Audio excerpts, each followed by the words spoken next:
welcome back to my YouTube channel Babita Chemistry Classes. This lecture is for 10th class for subject chemistry. Okay, yeah, this is our fifth lecture. In last lecture, means fourth lecture, we have discussed about the ionic compounds and the covalent compounds, and we have also studied electron dot structure of the covalent as well as ionic compounds. ठीक है, हम इनकी क्या पढ़ चुके थे, जो electron dot structure होती है वो हम कंप्लीट कर चुके थे. ठीक है, फिर मैंने आपको थोड़ा सा होमवर्क भी दिया था, कुछ कंपाउंड्स दिए थे, वो आपने कंप्लीट कर लिए होंगे. ठीक है, आज हम चलते हैं नए टॉपिक के ऊपर. लास्ट टॉपिक में तो आपने क्या सीख लिया, लास्ट लेक्चर में क्या सीख लिया कि जो आयनिक कंपाउंड्स हैं या कोवलेंट कंपाउंड्स उसको कैसे बनाया जाता है, आयनिक कंपाउंड्स कैसे बनते हैं, कोवलेंट कंपाउंड्स कैसे बनते हैं, आयनिक कंपाउंड्स कैसे बनते हैं बेटा, बाय ट्रांसफर ऑफ इलेक्ट्रॉन. ठीक है, और जो कोवलेंट कंपाउंड्स होते हैं वो कैसे बनते हैं, बाय शेयरिंग ऑफ इलेक्ट्रॉन्स. ठीक है, दो एलिमेंट्स हैं उनके बीच में शेयरिंग हो जाती है इलेक्ट्रॉन्स की, और वो क्या बन जाता है, वहाँ से इलेक्ट्रॉन बॉन्ड आ जाता है. उस बॉन्ड का क्या नाम है, केमिकल बॉन्ड. और केमिकल बॉन्ड जिन भी स्पीशीज़ के बीच में होता है, जिन भी कंपाउंड्स के बीच में होता है, उनको हम क्या बोलते हैं, कोवलेंट कंपाउंड्स बोलते हैं. ठीक है, फिर डिफरेंस भी था, वो सिंपल सा डिफरेंस था, वो आपने लिख लिया होगा. अब चलते हैं बिल्कुल नए टॉपिक के ऊपर कि क्या पढ़ रहे हैं हम, मेटल्स नॉन मेटल्स पढ़ रहे हैं ना, ये वाला चैप्टर है हमारा. इसमें अब देखना है कि जो मेटल्स हैं वो उनका अक्रेंस कैसा है, मतलब कि वो कहाँ कहाँ एग्जिस्ट करती है, कौन, मेटल्स. और मेटल्स का हमारे डेली लाइफ में बहुत ज़्यादा यूज़ है. ओके, इसका जो मेजर पार्ट है वो आप +2 क्लास के अंदर भी पढ़ोगे, लेकिन यहाँ पर आपको थोड़ा सा क्या बताया जाएगा, बेसिक बताया जाएगा. ठीक है, कि जो मेटल्स होती हैं वो किस किस फॉर्म में अकर करती है. अकर मतलब प्रेजेंट होना, पाया जाना, किस फॉर्म में पाई जाती है, कहाँ पाई जाती हैं, ये ज़्यादा रिएक्टिव होती हैं या अनरिएक्टिव होती हैं, कैसी होती हैं, कम रिएक्टिव होती हैं. ठीक है, तो आप देखेंगे कि जब हमने रिएक्टिविटी सीरीज पढ़ी थी, मैंने आपको बताया था ना, रिएक्टिविटी सीरीज जब हमने पढ़ी थी तो उसमें देखा होगा आपने, कॉपर से ऊपर कौन था, हाइड्रोजन था. मतलब कॉपर से ऊपर वाली जितनी भी मेटल्स थी, ठीक है, हाइड्रोजन तो नॉन मेटल है, कॉपर से ऊपर वाली जितनी भी मेटल्स थी वो सारी की सारी कैसी थी बेटा, रिएक्टिव थी. ठीक है, बहुत ज़्यादा रिएक्टिव थी. लेकिन कॉपर, सिल्वर, गोल्ड, प्लैटिनम, ये जो प्रीशियस मेटल्स होती हैं ये कम रिएक्टिव होती हैं. ये ज़्यादा से ज़्यादा फ्री स्टेट के अंदर ही एग्जिस्ट करती हैं. ठीक है, फ्री स्टेट में एग्जिस्ट कर सकती हैं. और जो ऊपर वाली हैं वो फ्री स्टेट में एग्जिस्ट नहीं कर सकती, क्योंकि सोडियम जो है वो तो फटाफट से ऑक्सीजन के साथ कंबाइन कर जाता है. इसी प्रकार पोटेशियम भी कंबाइन कर जाता है, वाटर के साथ भी कम्बिनेशन कर लेते हैं, वो कार्बन डाइऑक्साइड के साथ भी कम्बिनेशन कर लेते हैं. ठीक है, तो इस चीज़ का आपको ध्यान रखना है कि भाई कौन सी जो मेटल्स हैं वो नेटिव स्टेट में एग्जिस्ट करती हैं और कौन सी ऐसी मेटल्स हैं जो कंबाइंड स्टेट के अंदर एग्जिस्ट करती हैं. ठीक है, तो अक्रंस ऑफ मेटल्स मतलब मेटल्स जो है वो किस फॉर्म में अकर करती है, यही पढ़ना है ना हमें. तो मेटल जो है वो दो फॉर्म में अकर कर सकती है. कैसे, एक तो नेटिव स्टेट हो सकती है और दूसरी कौन सी हो सकती है, कंबाइंड स्टेट हो सकती है. ठीक है, तो फिर अगर ये अकर कर गई, जैसे गोल्ड है, प्लेटिनम है, तो ये तो मेनली नेटिव स्टेट के अंदर एग्जिस्ट कर गई. ठीक है, ये नेटिव स्टेट में पाई जाती हैं, फ्री स्टेट में पाई जाती हैं, ना ही तो इनके साथ ऑक्सीजन लगा हुआ मिलता, ना इनके साथ कार्बन डाइऑक्साइड लगी हुई मिलती, ना इनके साथ वाटर, मतलब कि ये किसी के द्वारा भी अटैक नहीं होते हैं. ठीक है, तो इनको प्यूरिफाई करना थोड़ा सा आसान रहता है. मिलेंगी तो अर्थ के क्रस्ट के ऊपर ही, ठीक है, अर्थ क्रस्ट पे ही मिलती हैं. लेकिन जो बाकी मेटल्स हैं, जैसे सोडियम है, कॉमन सॉल्ट चाहिए हमें. ठीक है, लेकिन वो तो जो है वो कंबाइंड फॉर्म में मिलेगा, सोडियम क्लोराइड जो है, सोडियम जो है. ठीक है, तो इसी प्रकार बहुत सारी मेटल्स हैं, जैसे आयरन है. आयरन का कितना यूज़ है अपनी डेली लाइफ के अंदर. ठीक है, कितने बड़े बड़े ब्रिजेस बनाए जाते हैं, घरों में भी यूज़ किया जाता है, हर एक जगह आयरन मेटल का यूज़ किया जाता है. ठीक है, तो उसको जो है वो किस फॉर्म में मिलते हैं, कंबाइंड फॉर्म के अंदर मिलते हैं. इसी प्रकार एल्यूमिनियम का भी बहुत ज़्यादा यूज़ किया जाता है, वो भी कंबाइंड फॉर्म के अंदर मिलती हैं. तो कुछ मेटल्स ऐसी हैं, मैं जनरली इंट्रोडक्शन करवा देती हूँ आपका इस टॉपिक से. क्या है कि कुछ मेटल्स ऐसी हैं जो कंबाइंड स्टेट में मिलती है और कुछ मेटल्स ऐसी हैं जो नेटिव स्टेट के अंदर मिलती हैं. ठीक है, तो नेटिव स्टेट में मैंने आपको बताया वो 4-5 प्रीशियस मेटल्स ही हैं. मेटल्स के बारे में हमें पढ़ना है. अगर अदरवाइज एलिमेंट्स के बारे में पूछिए तो वो कार्बन और सल्फर भी हो सकता है. ठीक है, कार्बन और सल्फर जो है वो भी नेटिव स्टेट के अंदर एग्जिस्ट करते हैं. ओके, लेकिन हमें तो सिर्फ मेटल्स के बारे में ही पढ़ना है. एल्यूमिनियम भी जो है वो बहुत ज़्यादा पाई जाती है, लेकिन वो कंबाइंड स्टेट के अंदर होती है. ठीक है, और जो एल्यूमिनियम है वो अर्थ क्रस्ट पे सबसे ज़्यादा पाई जाने वाली मेटल है बेटा, मोस्ट अबंडेंट एलिमेंट है ये एल्यूमिनियम. ठीक है, third most abundant element on the earth crust. Okay, और अगर नॉन मेटल की बात की जाए वो कौन होगा, ऑक्सीजन. ऑक्सीजन जो होती है वो नॉन मेटल है, वो क्या है, वो भी मतलब बहुत ज़्यादा पाई जाती है. नॉन मेटल में ऑक्सीजन ज़्यादा पाया जाता है और मेटल्स के अंदर एल्यूमिनियम ज़्यादा पाया जाता है. ठीक है, तो इसके अंदर ये पढ़ना है. फिर आता है कि अगर हमारे पास एल्यूमिनियम है, जैसे एल्यूमिनियम जो है वो बॉक्साइट की फॉर्म में ज़्यादा मिलता है, बॉक्साइट होता है. मैं आपको बताऊँगी फॉर्मूला क्या होता है, लिखा भी हुआ है बोर्ड के ऊपर. ठीक है, तो जो एल्यूमिनियम हमें एक्सट्रैक्ट करना है, वो जो बॉक्साइट हमें मिला है, ठीक है, वो सब्सटेंस ऐसा हमें मिला है जिसके अंदर मेटल प्रेजेंट है, और उस मेटल को हमें बाहर निकालना है. ठीक है। तो उनके लिए कौन कौन से मेथड्स हैं, वो सारे मेथड्स हमें यहाँ पर क्या करने हैं, डिस्कस करने हैं वन बाय वन। लेकिन अभी तो क्या करना है, क्या पढ़ना है, हमें बेसिक ही पढ़ना है इसका, ठीक है। तो सबसे पहले आते हैं क्या, अकरेंस ऑफ मेटल्स। तो इसमें आप क्या लिखोगे, मेटल्स अकर्स इन 2 स्टेट्स, ठीक है। सबसे पहले आती है कौन सी, नेटिव स्टेट, कौन सी है, नेटिव स्टेट, ठीक है। आप लिखना स्टार्ट करेंगे मेरे साथ साथ। नेटिव स्टेट कौन सी होती है, जो फ्री स्टेट होती है। नेटिव स्टेट का मतलब क्या है कि जब एलिमेंट्स कंबाइंड ना हो पाए, किसके साथ, ना ही तो ऑक्सीजन का उसके ऊपर कोई इफेक्ट हो पाए, ना ही कार्बन डाइऑक्साइड का हो पाए, ना ही वाटर का हो पाए, या फिर किसी भी केमिकल का, ठीक है। मतलब कोई एक ऐसी मेटल है जो अपने आप में बिल्कुल कैसी है, टैलेंटेड है, इसके ऊपर ना ही तो कार्बन डाइऑक्साइड का इफेक्ट होगा, ना ही वाटर का होगा, और ना ही किसी दूसरी मेटल का होगा, या फिर ना ही किसी ऑक्सीजन का होगा, ऑक्सीजन का भी नहीं होगा, ठीक है। तो ये जो मेटल है ये अपने आप को किस फॉर्म में एग्जिस्ट करवाएगी, नेटिव स्टेट के अंदर, ठीक है। कौन सी स्टेट के अंदर, नेटिव स्टेट के अंदर, फ्री स्टेट के अंदर, ये फ्रीली एग्जिस्ट कर सकती है, ठीक है। तो उसका नाम क्या हो गया, कॉपर। मतलब वो कितने क्या हो जाएंगे तुम्हारे पास, नेटिव एलिमेंट्स हो जाएंगे जो फ्री स्टेट के अंदर एग्जिस्ट करते हैं, ठीक है। तो इसका मैंने एग्जांपल दिया सिंपल, कोई भी एलिमेंट हो सकता है, कॉपर है, गोल्ड है, सिल्वर है, ठीक है। तो लिखेंगे native state, the elements which do not attack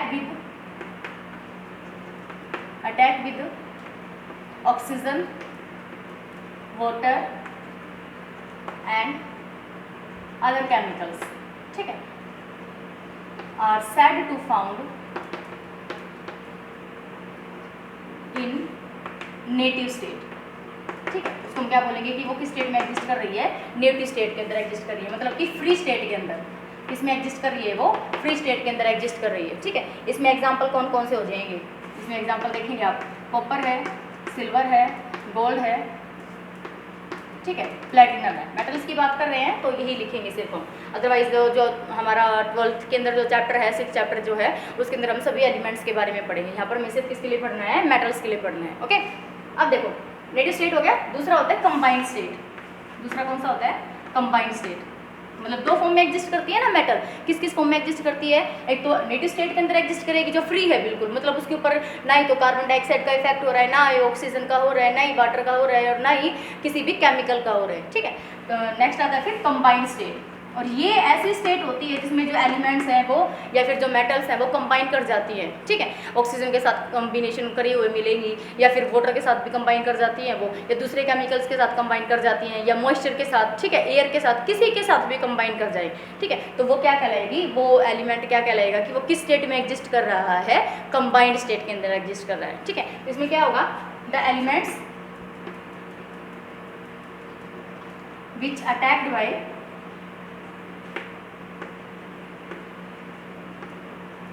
oxygen, CO2, air, ठीक है, CO2, एयर, मॉइस्चर, ठीक है, इनके द्वारा अगर वो क्या कर जाए, अटैक कर जाए, तो इसका मतलब वो क्या है, इनके साथ अगर अटैच हो जाए कोई भी एलिमेंट, हमारी जो मेटल है मेनली, इनके साथ अगर अटैच हो जाती है तो वो क्या मानी जाएगी, वो किस स्टेट में एग्जिस्ट कर रही है, कंबाइंड स्टेट के अंदर एग्जिस्ट कर रही है, ठीक है। इसमें एग्जाम्पल के लिए आप क्या लिख सकते हो, आयरन है, एल्यूमिनियम है, सोडियम है, कॉपर है, सॉरी कॉपर नहीं आएगा इसमें, ठीक है, जिंक, ओके। तो ये बहुत ज़्यादा रिएक्टिव मेटल्स ही हैं, हमने पढ़ा था रिएक्टिविटी सीरीज के अंदर भी कि ये जो मेटल्स थी वो कैसी होती हैं, बहुत ज़्यादा रिएक्टिव होती हैं, ठीक है। कॉपर से नीचे, कॉपर के बाद तो सिर्फ हमारे पास 3 ही मेटल्स रह गई थी, गोल्ड, सिल्वर, प्लैटिनम, ये रह गया था, ठीक है। एक कॉपर खुद हो गया, तो कॉपर से लेकर कॉपर जो है, गोल्ड, सिल्वर, प्लैटिनम, ये जो है ये किस में एग्जिस्ट कर सकते हैं, नेटिव स्टेट के अंदर, फ्री स्टेट में एग्जिस्ट कर सकते हैं। लेकिन बाकी जो मेटल्स हैं वो किसी ना किसी के साथ चिपके हुए जरूर मिलते हैं, लाइक दैट ऑक्सीजन के साथ कम्बिनेशन मिलेगा उनका, या कार्बन डाइऑक्साइड के साथ कम्बिनेशन मिलेगा, या वाटर के साथ वो कंबाइन कर जाते हैं, कंपाउंड का फॉर्मेशन कर देंगे, ठीक है। तो जो भी एलिमेंट, जो भी कंपाउंड हमें मिला है अर्थ क्रस्ट के ऊपर, तो उसमें से मेटल को हमें क्या करना है, प्यूरीफाई करना, उसमें से मेटल निकालनी है, ठीक है। तो ये सारे मेथड्स हमें पढ़ने हैं। तुम्हें क्या लगता है कि भी बहुत आसान होता है, जैसे मैंने आपको बोल दिया कि एल्यूमिनियम जो मुझे मिला है वो इस फॉर्म में मिला है, Al2O3 .XS2, ठीक है, या फिर 2 लगा लो यहाँ पे, 2H2 होगा, ठीक है। मुझे एल्यूमिनियम, मुझे ये अर्थ क्रस्ट के ऊपर जो है एक कंपाउंड मिल गया, ओके। और जो ये चीज़ें होती है ना, ये जो सब्सटेंस मिला है, ये जो कंपाउंड मिला है, इनको हम मिनरल्स बोलते हैं बेटा। क्या बोलते हैं, minerals, most important term, okay. Minerals and ores, ये डिफरेंस बहुत ज़्यादा आता है बोर्ड एग्जाम्स के अंदर, ठीक है, सीबीएसई के अंदर differentiate between minerals and ores. ठीक है, मैं आपको डिफरेंशिएट करवाऊंगी। सबसे पहले देखो कि मैं क्या बताना चाहती हूँ कि जो एलिमेंट है वो कंबाइंड फॉर्म में मिला है, मुझे मिला है एल्यूमिनियम, मुझे एक सब्सटेंस मिल गया। ठीक है, अर्थ क्रस्ट के ऊपर ये एक कंपाउंड मिल गया, इसको हम क्या बोलेंगे, मिनरल्स बोलेंगे। ठीक है, मिनरल बोला जाएगा।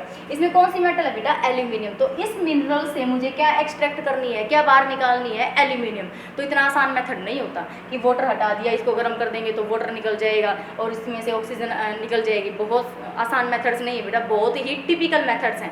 ठीक है, तो इसको हम लीचिंग प्रोसेस के द्वारा जो है वो डिफरेंशिएट अलग कर सकते हैं। वो हम 1 बाय 1 मेथड्स पढ़ने वाले हैं, लेकिन मेन बात आपके लिए समझने की क्या है कि जो एलिमेंट्स कंबाइंड फॉर्म के अंदर मिलते हैं, जो मेटल्स कंबाइंड फॉर्म के अंदर मिलती हैं, उन सब्सटेंस को हम क्या बोलते हैं, मिनरल्स बोलते हैं। ठीक है, वो सब्सटेंस क्या कहलाते हैं, मिनरल्स कहलाते हैं। और उन मिनरल्स में से ही हमें क्या एक्सट्रैक्ट करना होता है, मेटल। ठीक है, मेटल बाहर निकालना। तो एक्सट्रैक्शन मैं बोल रही हूँ बार बार, एक्सट्रैक्ट करना मतलब कि बाहर निकालना, उसको प्यूरिफाई करना। तो मेटल को उसके मिनरल में से अलग करना, प्यूरिफाई करना जो मेथड है वो क्या कहलाता है, प्यूरिफिकेशन या फिर एक्सट्रैक्शन ऑफ मेटल्स। ठीक है, तो ये दो चीज़ें थी, आपने पढ़ ली यहाँ पे कि जो कोई भी मेटल है वो किस फॉर्म में एग्जिस्ट करती है, दो फॉर्म में, एक तो नेटिव स्टेट के अंदर या नेटिव फॉर्म के अंदर, और दूसरी कौन सी है, कंबाइंड स्टेट के अंदर। नेटिव फॉर्म में बिल्कुल सिंपल वाली मेटल्स हो जाएंगी जो किसी के साथ भी रिएक्शन नहीं करेंगी। ठीक है, और जो कंबाइंड स्टेट होगी उसके अंदर जो है वो चाहे तो कार्बन डाइऑक्साइड, ऑक्सीजन और उनके द्वारा जो वो है रिएक्शन कर जाती हैं। ठीक है, तो जैसे आपने देखा यहाँ पर एल्यूमिनियम के साथ ऑक्सीजन भी लगा हुआ है, वाटर के भी लगा हुआ है, इसका मतलब एल्यूमिनियम जो है वो ऑक्सीजन के साथ भी कंबाइन कर जाता है और वो वाटर के साथ भी कंबाइन कर जाता है, तभी तो ये कंबाइंड फॉर्म के अंदर है। ठीक है, तभी तो ये किस फॉर्म में, कंबाइंड फॉर्म के अंदर है। अकेला एल कभी एग्जिस्ट नहीं कर सकता बेटा। ठीक है, जो एल्यूमिनियम है वो अकेला कभी भी एग्जिस्ट नहीं कर सकता। ओके, चलो नेक्स्ट पढ़ते हैं, तब तक आप इसको नोट डाउन करो।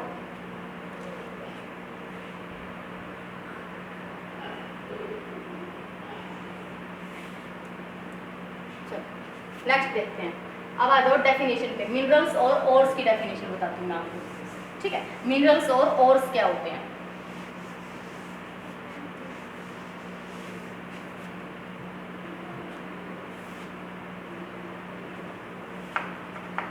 Minerals,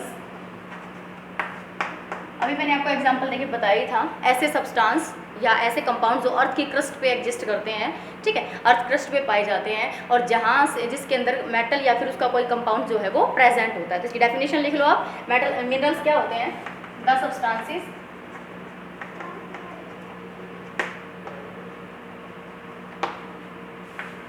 which are present on earth crust and in which metal या तो मेटल हो और देयर कंपाउंड। ठीक है, या फिर उनका कंपाउंड और देयर कंपाउंड्स आर प्रेजेंट। ठीक है, वो सब्सटेंसेस क्या कहलाते हैं, मिनरल्स कहलाते हैं। वो सब्सटेंस क्या कहलाएंगे बेटा, मिनरल्स कहलाएंगे। ठीक है, जैसे एग्जांपल दे दो यहाँ पर, आप एग्जांपल ले लिया आपने Al2O3.Xs2O। ठीक है, एक ले लिया आपने Al2O3.2H2O.2SiO2। ठीक है, इसको थोड़ा सा अलग कर देते हैं यहाँ से, ये एग्जांपल ले लिया। ठीक है, एक तो क्या लिया Al2O3.Xs2O, Al2O3.2S2O.SiO2। ओके, ये क्ले होती है। क्या है बेटा, ये क्ले। ठीक है, क्ले का फॉर्मूला अगर कोई पूछ ले तो क्या होगा, Al2O3.2S2O.2SiO2।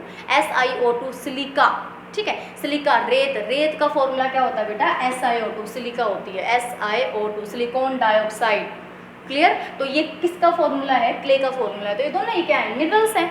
ठीक है, अर्थ की क्रस्ट पे मिले, ये लंप की फॉर्म में मिलते हैं, ढेरी की फॉर्म में मिलते हैं। ये अर्थ की क्रस्ट पे कोई ढेरी मिल गई, कोई इस तरीके का लंप मिल गया, इसके अंदर क्या प्रेजेंट है, मान लीजिए कि यही लंप मिला है तो इसके अंदर एल्यूमिनियम मेटल प्रेजेंट है। ठीक है, तो अभी तो मैंने बताया कि मिनरल क्या है, मिनरल ऐसा सब्सटेंस है जो अर्थ की क्रस्ट पे मिला है, जिसके अंदर एल्यूमिनियम है, मतलब मेटल है, या फिर उसका कंपाउंड प्रेजेंट है, तो वो क्या कहलाते हैं बेटा, मिनरल कहलाते हैं। ठीक है, मिनरल कहलाते हैं। अभी तो हमें ये फाइंड आउट हुआ है, अभी तो हमें ये मिला है, फिर रिसर्च करके देखा कि इसके अंदर कौन सी मेटल प्रेजेंट है, तो हमने पता लगाया कि इसके अंदर एल्यूमिनियम मेटल प्रेजेंट है।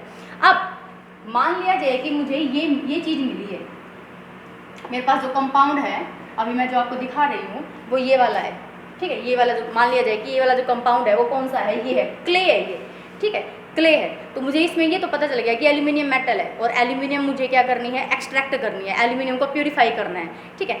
तो मैं यहाँ पर क्या होता है कि एल्यूमिनियम को एक्सट्रैक्ट करने के लिए डिफरेंट मेथड्स यूज़ होंगे, ठीक है, डिफरेंट टेक्निक्स यूज़ की जाएंगी, डिफरेंट मशीन्स होंगी। तो ये कहता है कि क्ले में से, ये क्ले का एग्जाम्पल, क्ले का बताया ना मैंने आपको फॉर्मूला, क्ले में से एल्यूमिनियम मेटल को एक्सट्रैक्ट करना मुश्किल होता है, ठीक है। मुश्किल क्या मतलब असंभव ही है, हम इसको एक्सट्रैक्ट नहीं कर सकते, ठीक है, सिंपल मेथड्स के द्वारा कि भाई इकोनॉमिक कंडीशंस भी कम लगे, मतलब पैसा भी कम लगे और उसको एक्सट्रैक्ट करना या प्यूरिफाई करना आसान भी हो, आसान मेथड भी हो, जल्दी से भी प्यूरिफाई हो जाए, पैसा भी कम लगे। तो क्ले में से एल्यूमिनियम नहीं निकाली जा सकती, अदरवाइज तो क्ले कितनी सारी है बेटा, वहाँ से एल्यूमिनियम का एक्सट्रैक्शन तो बहुत ही जल्दी हो जाए, समझ में आई बात। लेकिन ये एक ऐसी चीज़ है, इसका नाम बॉक्साइट है, ठीक है, क्या नाम इसका, बॉक्साइट, ओके।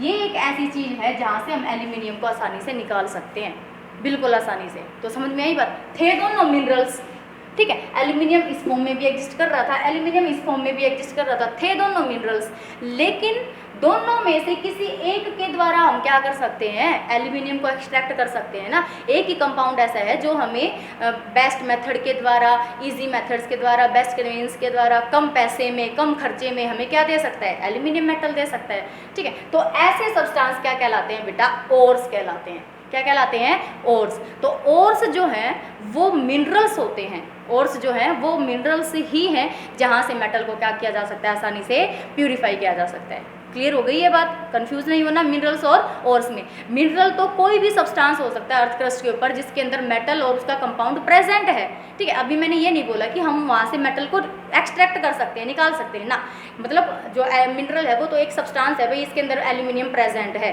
ठीक है, या फिर आयरन प्रेजेंट है। अभी हमें ये नहीं पता कि यहाँ से हम आयरन को आसान मेथड्स के द्वारा, ईजी मेथड्स के द्वारा या कम खर्चे में निकाल सकते हैं या नहीं निकाल सकते, मतलब प्यूरिफाई कर सकते हैं कि नहीं कर सकते, ठीक है। तो ऐसे सब्सटेंस जो अर्थ की क्रस्ट पे पाए जाते हैं जिसके अंदर मेटल प्रेजेंट होती है या मेटल का कोई भी कंपाउंड प्रेजेंट होता है, वो सब्सटेंस क्या कहलाते हैं, मिनरल्स कहलाते हैं, ठीक है। अब ओर्स क्या होते हैं, ओर्स क्या होते हैं बेटा, देखो ओर्स, ORES, ओर्स, ठीक है।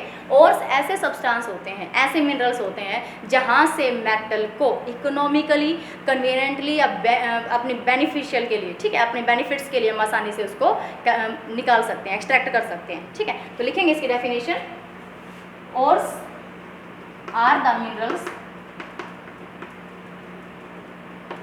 through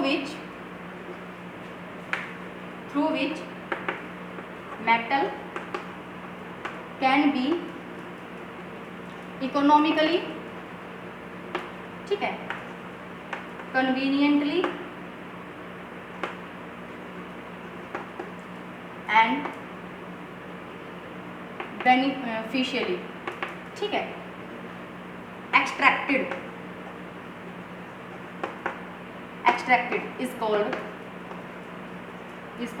ores, ठीक है, या फिर आर कॉल्ड ओर्स, ओके। आप उसके अकॉर्डिंग देख लेना। तो वो सब्सटेंस, वो मिनरल्स जिनमें से उस मेटल को हम इकोनॉमिकली अपने आसान मेथड से, इजी मेथड से, कम खर्चे में, अगर वहाँ से मेटल आसानी से निकल पा रही है, एक्सट्रैक्ट हो पा रही है, प्योर हो पा रही है, तो उसको हम क्या बोलेंगे, ओर्स बोलेंगे। उन सब्सटेंस को क्या बोला जाता है, ओर्स बोला जाता है। तो यहाँ पर अगर मैं एल्यूमिनियम का और लिखूँ ना, तो वो कौन सा आएगा बेटा, एग्जाम्पल, ठीक है, एल्यूमिनियम का और कौन सा आएगा, Al2.XH2, ठीक है, .XH2। और बेटा इसका नाम क्या है, क्या नाम है इसका, बॉक्साइट, ठीक है, बॉक्साइट बोला जाता है इसको। अदरवाइज केमिकल नेम तो आप बना ही सकते हो, एल्यूमिनियम Al2O3 रहेगा भाई, O3, Al2O3, ठीक है। एल्यूमिना होता है ये, एल्यूमिना Al2O3। अगर मैं इसको इस X को भी चेंज कर दूँ 2 के द्वारा तो डाईहाइड्रेट, एल्यूमिनियम ट्राइऑक्साइड डाईहाइड्रेट, ठीक है, बन जाएगा फॉर्मूला। तो आप केमिकल फॉर्मूला तो बना लोगे,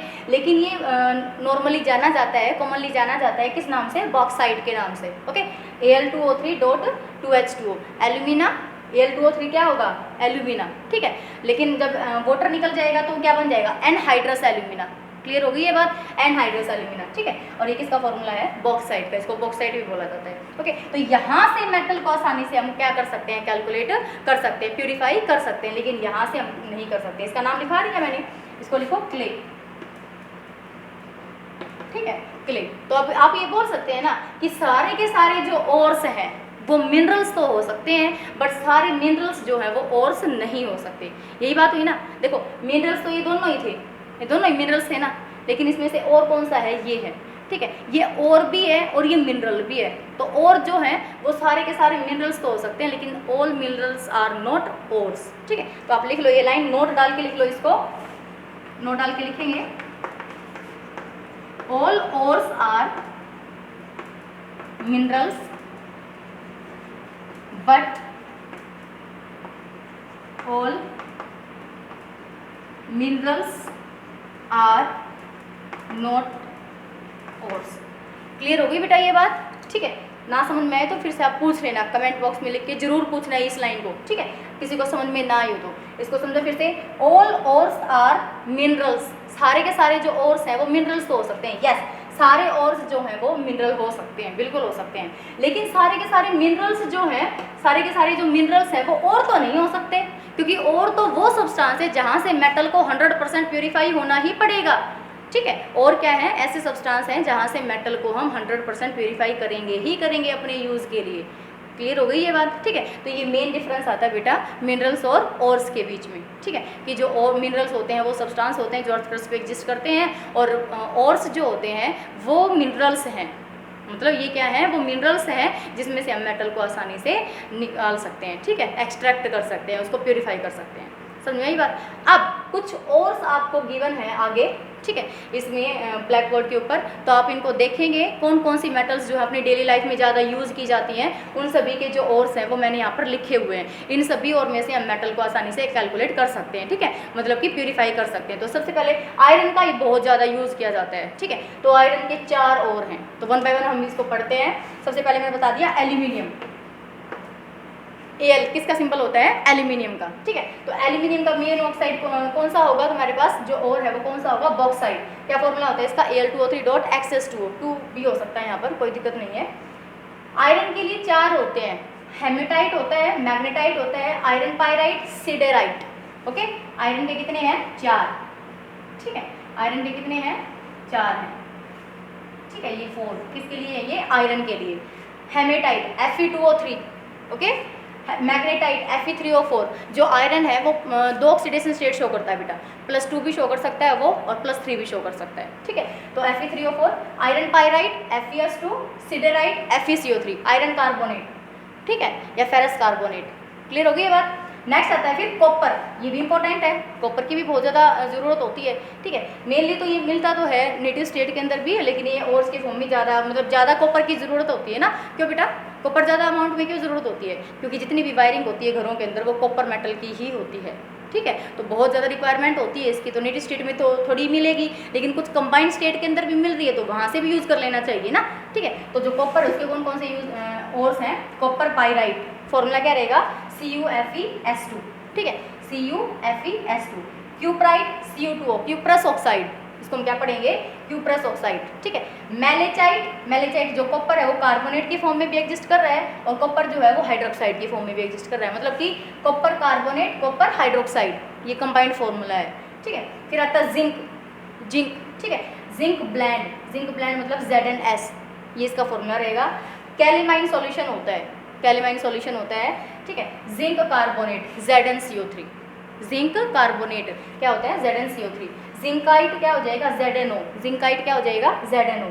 फिर है मैंगनीज, मैंगनीज का जो मेन ओर होता है वो कौन सा होता है, पायरोलूसाइट ओर। कौन सा होता है, पायरोलूसाइट। बेटा ये बहुत इंपॉर्टेंट है, मैंगनीज का जो पायरोलूसाइट ओर है इसका यूज किया जाता है KMnO4 बनाने में। ठीक है, potassium permanganate which is a good oxidising agent, good क्या बोल सकते हो आप, स्ट्रॉन्ग ऑक्सीडाइजिंग एजेंट। ठीक है, KMnO4 जो है वो स्ट्रॉन्ग ऑक्सीडाइजिंग एजेंट है। क्लियर होगी ये बात? ठीक है, तो मैंगनीज जो है वो MnO2, मतलब इसका जो और है मैंगनीज का, Mn क्या है, मैंगनीज, मैंगनीज डाइऑक्साइड। ठीक है, कंफ्यूज मत होना, मैंगनीज और मैग्नीशियम के सिंबल में डिफरेंस होता है। मैंगनीज होता है Mn और मैग्नीशियम होता है Mg। ठीक है, मैंगनीज हो गया ये पायरोलूसाइड, फिर मरकरी का होता है HGS, HGS सल्फर। ठीक है, HGS सिनेबार बोलते हैं इसको, मैं HGS का यहाँ ऊपर लिख देती हूँ, नीचे स्पेस नहीं है, HGS इसको बोलते हैं सिनेबार। क्या बोला जाता है, सिनेबार बोला जाता है। ठीक है, फिर लेड PB, PB क्या होता है, लेड, लेड सल्फाइड PBS, ठीक है। इसका लेड का और कौन सा है, PbS, लेड सल्फाइड, इसको हम क्या बोलते हैं, गैलेना। क्या बोला जाता है इसको, गैलेना बोला जाता है। ठीक है, क्या बोलेंगे इसको, गैलेना। तो लेड जो है लेड सल्फाइड की फॉर्म में एग्जिस्ट करता है और उसको हम क्या बोलते हैं, गैलेना। तो ये क्या थे बेटा, डिफरेंट ओर्स थे, इंपॉर्टेंट ओर्स थे जो डिफरेंट मेटल्स के लिए थे। ऐसी मेटल्स जिनका बहुत ज़्यादा यूज़ किया जाता है नेचर के अंदर, अर्थ क्रस्ट पे जो ज़्यादा पाई जाती है, तो वो ये मेटल्स हैं। ठीक है, नेक्स्ट लेक्चर के अंदर हम क्या पढ़ेंगे कि जो मेटल्स हैं उनको एक्सट्रैक्ट करने के कौन कौन से मेथड्स हैं। ठीक है, ऐसा नहीं कि कोई भी और मिल गया और उसको सिंपल मेथड्स के द्वारा पानी के अंदर डिजोल्व करके या उसको हीट करके वाटर हटा दिया, ऐसा कोई मेथड नहीं होता बेटा। इसके लिए स्टेप वाइज एक्सट्रैक्शन होता है किसी भी मेटल का। ओके, तो स्टेप वाइज एक्सट्रैक्शन के लिए हम क्या पढ़ेंगे, कल सीखेंगे कौन कौन से मेथड्स हैं, वो नेक्स्ट लेक्चर में हम पढ़ेंगे। इस लेक्चर के अंदर इतना ही था। तो आपके लिए होमवर्क क्या है कि आप जितने भी ये मेटल्स और हैं, ठीक है, इनके क्या याद करेंगे, फॉर्मूले याद करेंगे और इनके नाम याद करेंगे कि जो आयरन मेटल है उसके कौन कौन से ओर्स हैं और उसके फॉर्मूले क्या हैं। ठीक है, तो इस लेक्चर के अंदर इतना ही था। अगर आपको लेक्चर पसंद आया हो, वीडियो पसंद आई हो, तो वीडियो को शेयर कीजिए, लाइक कीजिए, कमेंट कीजिए। Thank you.